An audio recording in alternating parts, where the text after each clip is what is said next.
Hi guys, it is Lori Vegas Ballen. I'm out here in Las Vegas, Nevada, and I have a team that serves Las Vegas, Henderson, and North Las Vegas. I live in what's called Summerlin.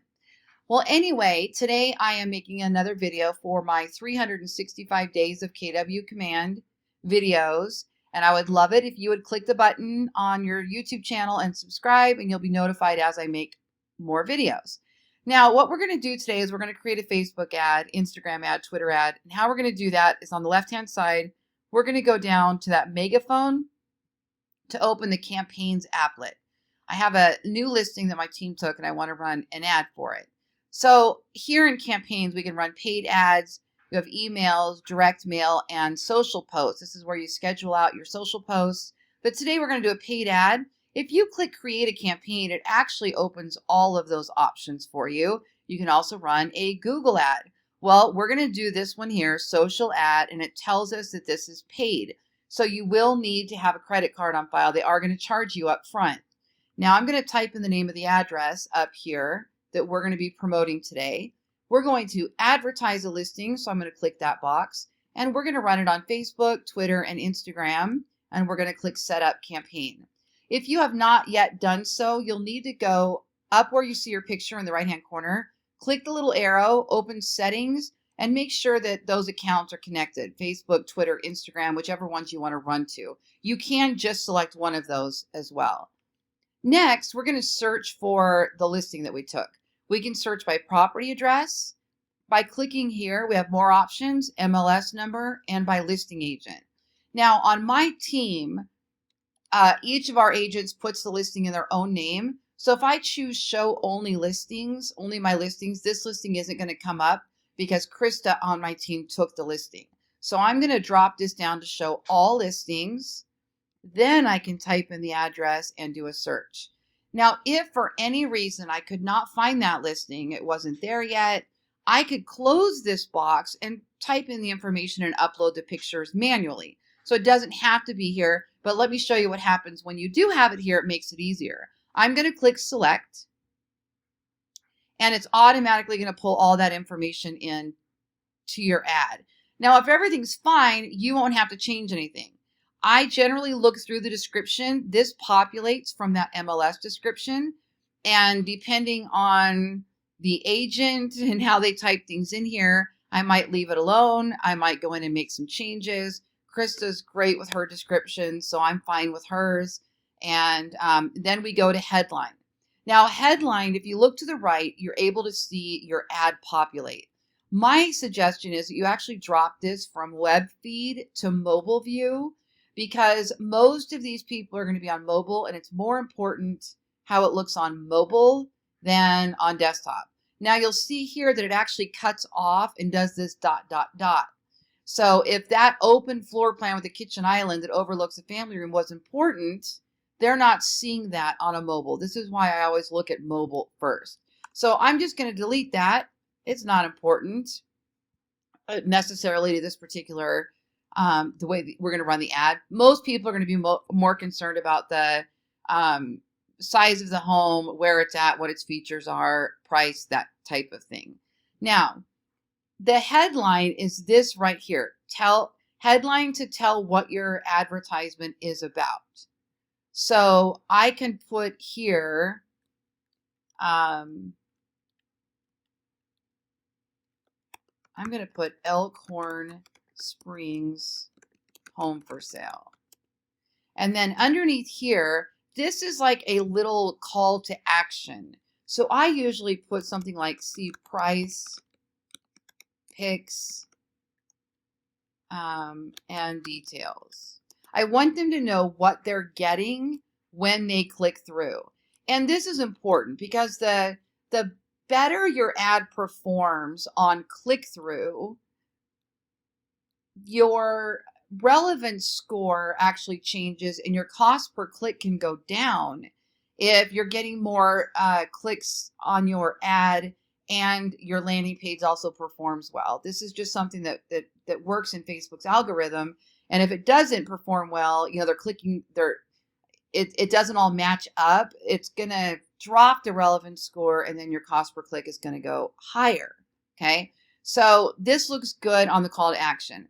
Now you have add media. So click configure, and what happens is it's actually showing us the ads that the image, I'm sorry, that it is going to have appear here. Now, if for any reason you would like to change that image, you can click here and you can add images, you can add video. I think, I'm actually thinking of leaving this one because I really like that front of the house picture in this case. A lot of times I will use the interior, a kitchen or something like that, but I love the way this shows the 3-car garage, which is a huge appeal here in Vegas. So I may just go ahead and leave that one alone right now.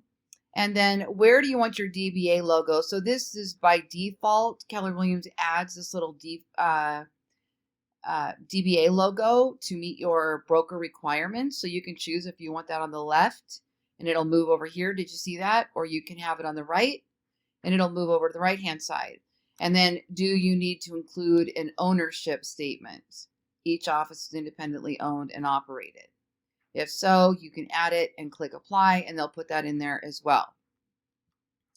Okay, now if you wanted to, you could also upload the image that you want to put there instead. So you have lots of options there for the images. If you click the little 3 dots right here, we can change the image, crop the image, or delete the image, or select for Twitter. This is sometimes why I will run it only for Facebook and then kind of compare and choose the exact size image I want for Facebook. If we click crop image, I will generally change that to a wide so that nothing is cropped funny. It suggests square, and that would be more appropriate for Instagram. But I think that also works well for Instagram. It doesn't have a lot of text or anything, so I'm going to click Save Image. We're fine there. If I wanted it to be a square, you would go to Crop Image, and then you would change it to a square. You pick the spot on here that you want.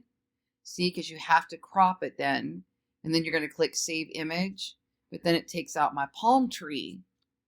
I don't want it to take out my palm tree. So I'm going to go with the wide. Oh, shoot. Let me undo. See this little... Oh, nope, we're flipping it. Hold on.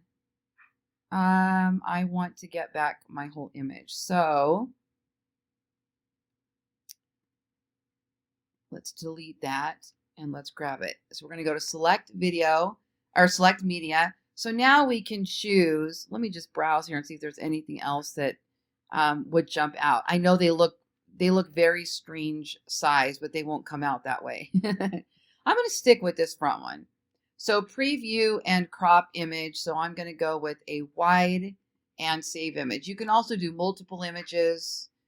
There was a time, and I would have to find out, where when you added more images, it would actually create more ads rather than a sliding carousel. So for this ad, I'm just going to leave it alone since we're doing Twitter also, which only allows for one.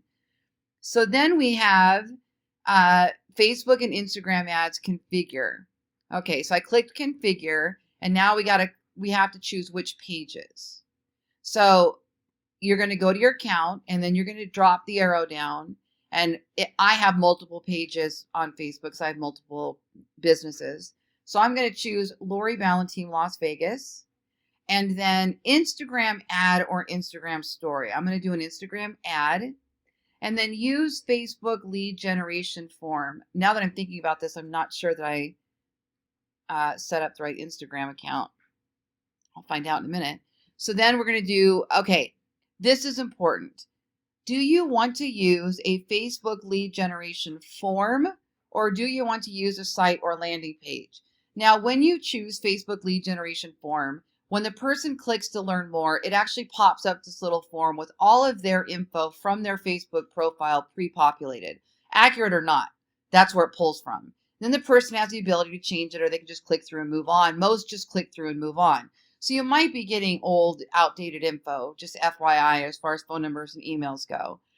But you'll get a much higher volume of leads. Also, we find that our cost per click and our cost per lead goes down when we use the Facebook lead generation form. Because if you just send them to a site or a landing page and you send them to your property page, which let me show you. Let's just say you send them here. So this is my KW agent website. And this is the MLS that is built into the system, right? So I just found this page on my search. It looks like this, just in case you don't know. You go to your homepage, your regular KW website, and you type in the address of the listing and click search. And then this page appears. You don't have to build anything, okay? So the lead capture here would only happen if they were to choose to contact you. Okay. If they click save, it also has them register. So you're rolling the dice that there's enough on this page that interests them that they would actually save it or request more information. So you're going to get way, way, way, way less leads. Now, the leads that would come in would be much higher quality as far as the information goes, because they're going to have to now enter it in there. So you're probably going to have more up-to-date, valid information. Plus, if they're requesting more info, ask an agent or pricing that, then they're more likely they're really interested. But you have to be prepared for the fact that you might spend $20, you might spend $50, you could even spend $100 and not get any quote-unquote leads, meaning nobody would register because they got here, they landed here, but they didn't actually move forward. So you have to decide what your goal is. If you're just trying to get exposure to this property, then just sending them right here is perfectly fine. But if you're trying to get leads because you want to call them, text them, put them in your campaigns, you're really going to want to do this lead generation form, which is the first one. Now, in this case, as soon as they fill out the form, you still then send them to a page, but you're grabbing all their info first, okay? So it looks like this. Use Facebook lead generation form. The call to action is learn more. And then the follow-up destination URL would be this property link. So you just go up here and paste this here. Copy that URL and then go back and paste it here. Now, if you would rather send them to a landing page that you build on here, I have instructions on how to do that too. That's fine. Because on a landing page you build, maybe you have other calls to action that you're hoping will generate interest. Maybe you are sending them to an IDX link off of KW Command for some reason. Maybe you're sending them to your listings to leads landing page. Whatever it is, you now have the ability to do that. So you start in Command, and your lead would be captured in Command already because you're using the Facebook lead generation form. So you've covered your Command integrations here, no matter where you send them after the fact. Okay. All right. I'm just going to go ahead and keep this all here in one spot. Add targeting. So now you can choose custom settings. By default, it chooses a radius of 20 miles, but we can choose custom, and we're going to, if you target a custom audience, you would just still put in the location, and you can go as low as 15 miles here. Okay.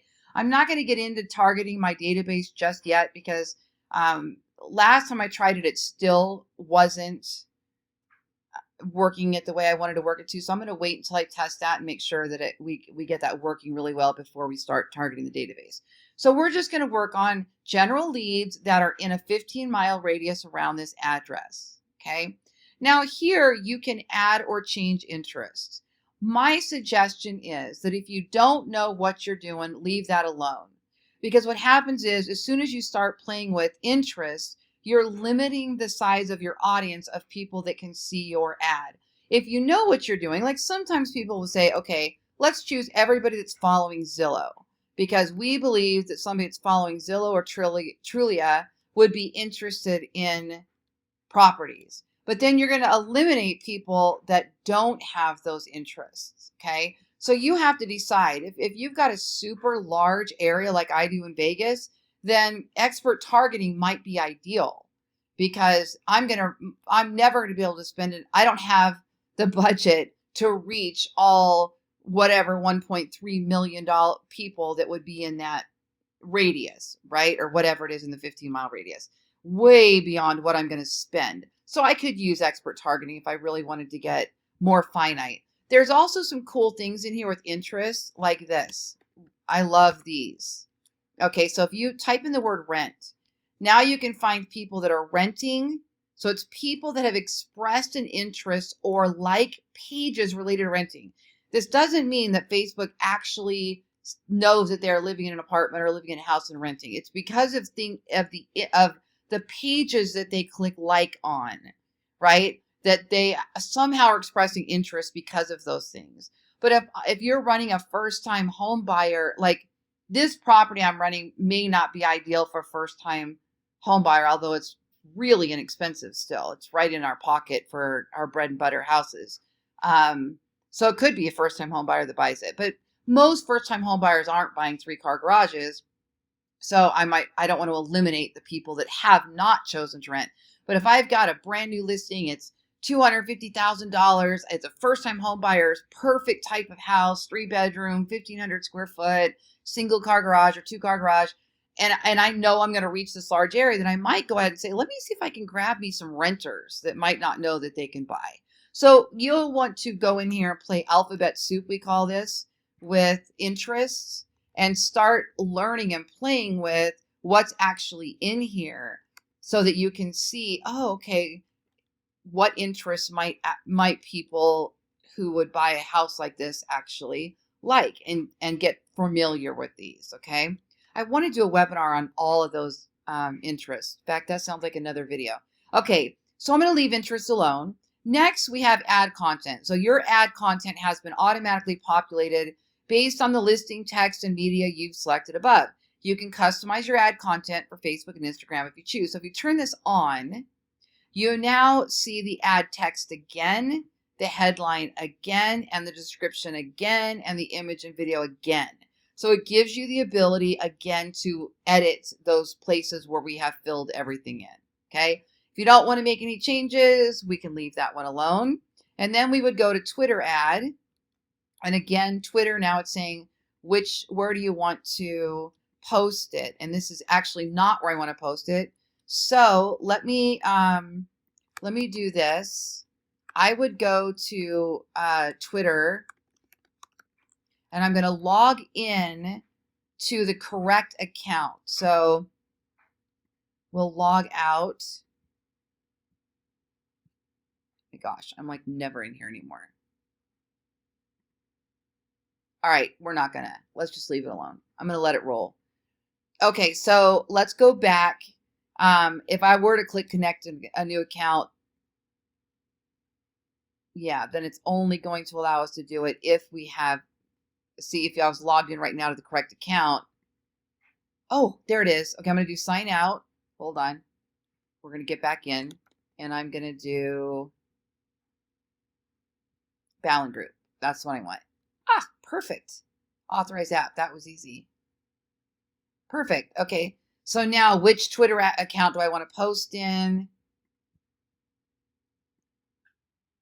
It didn't pull it.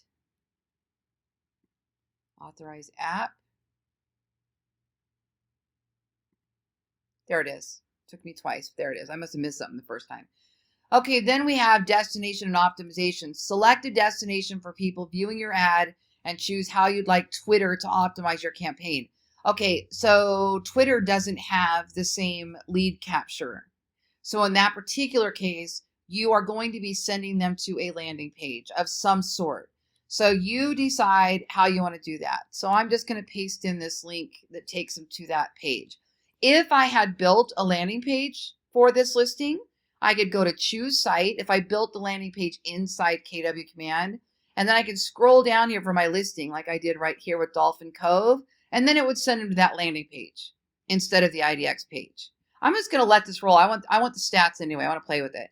Then you can optimize for website clicks or conversions, or optimize for awareness. So we're going to optimize for website clicks or conversion. Ad targeting. So we have over 25 in any gender set automatically. If we turn this on, then, wow. Okay, that wasn't here before. I am not going to mess with ages or genders because Facebook has been so strict on their fair housing regulations that I don't dare play with that with the Facebook ads. So let me just leave that alone for now. I'll try one later. We'll see if it goes through because it's there. So, and then expert targeting, we have increase or refine your audience by languages, keywords, or interests. Click there. So now we have languages. And oh, by the way, I just want to tell you that I have 8 real estate agents that are clients that I coach. And my brothers have a marketing company, Ballen Brands, that also helps real estate agents with their marketing. And we had a couple Spanish-speaking clients, and we did all of their blogs and their Facebook ads, and they would convert them, and we would run them. They would convert them to Spanish. And it was outstanding how well their blogs did on the search engines and their campaigns did. So don't hesitate trying this, okay? And then we have keywords. This is all for Twitter. That's why that opened. It took me a minute.